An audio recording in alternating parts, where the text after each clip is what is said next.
Described earlier as a makeshift morgue. Is that really what it's going to be? No, it's not, Peter. What they've decided to do here is make this the triage center. We've been told that all victims now who are taken out of the blast site are going to be taken here first. They'll be tagged before they get here, determine what the severity of their condition is, and then once they arrive here, they'll be treated initially and then sent on to other hospitals. I should also tell you that inside this has been described to me, you can see behind me, ambulances. What you can't see probably is that there are probably 200 or 250 ambulances lined up here on the west side highways, waiting. These are empty ambulances waiting to distribute patients or potential victims all over the tri-state area to hospitals.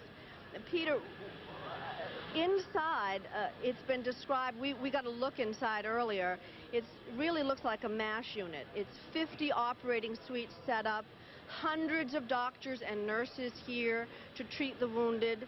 They have been here, standing here for hours now. There are no patients here yet.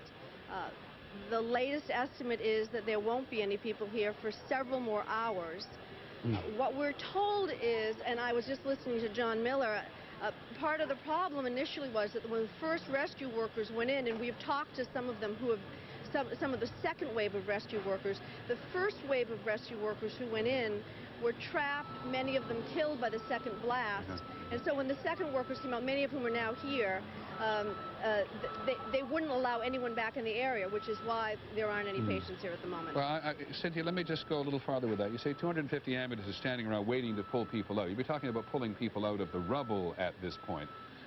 The mayor reminded people across the country there are 170 hospitals in New York City, and aside from St. Vincent's, the principal nearest hospital, which lost, among other things, its emergency power, I think, and lost its gas operating facility at the time, wasn't it, John? That was Beekman Downtown, or New York Infirmary, that lost its steam power.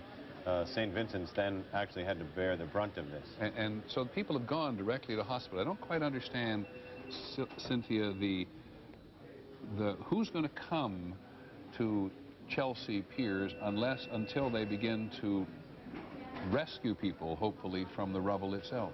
Peter, the initial thought, and of course, as you know, we've been to Bellevue today, a couple of other places. There have been hundreds of people at area hospitals, as you note, but they don't believe that anywhere near the full weight of this has yet been uncovered, that there are hundreds and thousands of people who have been injured in this blast, and that's the people that they expect to bring here. Okay.